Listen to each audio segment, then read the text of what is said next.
ఆంధ్రప్రదేశ్లో తల్లికి వందనం పథకం గురించి మరో భారీ అప్డేట్ వచ్చింది. వచ్చే జూన్ నెలలో మళ్లీ డబ్బులు జమ అవుతాయా? కొత్త వారికి అవకాశం ఉంటుందా? ఇప్పటివరకు ఎంతమందికి డబ్బులు వచ్చాయి అనే అన్ని సందేహాలకు ఇప్పుడు ప్రభుత్వం క్లారిటీ ఇచ్చింది. ఈ వీడియోలో పూర్తిగా వివరంగా తెలుసుకుందాం.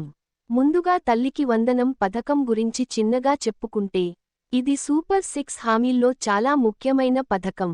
విద్యార్థులు చదువు ఆపకుండా కొనసాగించేందుకు వారి కుటుంబాలకు ఆర్థిక సహాయం అందించాలనే ఉద్దేశంతో ఈ పథకం అమలు చేస్తున్నారు. ఎన్నికల సమయంలో ఇచ్చిన హామీ ప్రకారం ప్రభుత్వం గత విద్యా సంవత్సరం ప్రారంభంలోనే అర్హులైన విద్యార్థుల తల్లుల బ్యాంక్ ఖాతాల్లో నిధులు జమ చేసింది. ఇక ఇప్పుడు మరోసారి ఈ పథకం గురించి అసెంబ్లీలో చర్చ జరిగింది. ఈ సందర్భంగా మంత్రి నారా లోకేష్ కొన్ని ముఖ్యమైన వివరాలు వెల్లడించారు. మంత్రి చెప్పిన వివరాల ప్రకారం, తల్లికి వందనం పథకం కింద ఇప్పటివరకు రాష్ట్రంలో 67,01,653 మంది విద్యార్థులకు సాయం అందించారు. ఈ పథకం కోసం ప్రభుత్వం మొత్తం 8,454 కోట్ల రూపాయలు ఖర్చు చేసింది. ఇక రాష్ట్రంలో మొత్తం ఎంతమంది విద్యార్థులు ఉన్నారు అనే విషయానికి కూడా మంత్రి వివరించారు. యూడైస్ డేటా ప్రకారం 1వ తరగతి నుంచి 12వ తరగతి వరకు రాష్ట్రంలో 79,51,903 మంది విద్యార్థులు నమోదయ్యారు. ఈ మొత్తం సంఖ్యలో అర్హత ఉన్న వారికి మాత్రమే ఈ పథకం అమలు అవుతుంది. ప్రస్తుతం నమోదైన విద్యార్థుల్లో సుమారు 84.27% మందికి తల్లికి వందనం పథకం అమలు చేసినట్లు మంత్రి స్పష్టంగా తెలిపారు.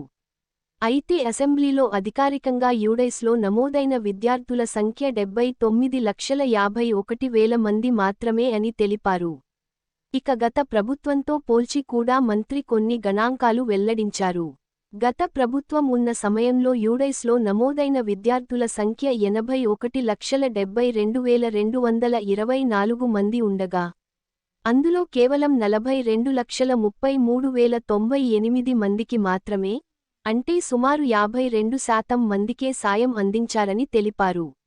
ఇక సంవత్సరాల వారీగా చూస్తే 2020 నుండి 2021లో సుమారు 83 లక్షల మంది విద్యార్థులు ఉండగా కేవలం 44 లక్షల మందికే సాయం అందించారు.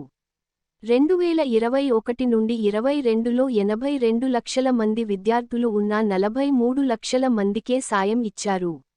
2022 నుండి 23లో 80 లక్షల మంది విద్యార్థులు ఉండగా 42 లక్షల మందికే సాయం అందించారు. కానీ ప్రస్తుతం ప్రజా ప్రభుత్వంలో మాత్రం 84% కంటే ఎక్కువ మంది విద్యార్థులకు సాయం అందించామని మంత్రి తెలిపారు. అంతేకాదు, అర్హులైన ఎవరికైనా ఈ పథకం డబ్బులు రాకపోతే వారి వివరాలు పంపించాలని మంత్రి సూచించారు. వివరాలు అందితే వెంటనే పరిశీలించి సరిచేసి సాయం అందించడానికి ప్రభుత్వం సిద్ధంగా ఉందని తెలిపారు. ఇక కొంతమందికి పాక్షికంగా సాయం అందింది అనే విషయంపై కూడా మంత్రి వివరణ ఇచ్చారు. సోషల్ వెల్ఫేర్ విభాగంలో కేంద్ర ప్రభుత్వం కూడా కొంత నిధులు అందిస్తుంది. ముందుగా రాష్ట్ర ప్రభుత్వం డబ్బులు చెల్లించి తర్వాత కేంద్ర ప్రభుత్వం ఆ నిధులను విడుదల చేస్తుందని చెప్పారు. అందువల్ల ఎక్కడైనా గ్యాప్ ఉంటే వివరాలు ఇవ్వాలని కోరారు. ఇంకా ఒక ముఖ్యమైన నిర్ణయం కూడా ప్రభుత్వం తీసుకోబోతోంది. పారిశుద్ధ్య కార్మికుల పిల్లలకు కూడా తల్లికి వందనం పథకం వర్తించేలా చర్యలు తీసుకుంటామని మంత్రి వెల్లడించారు.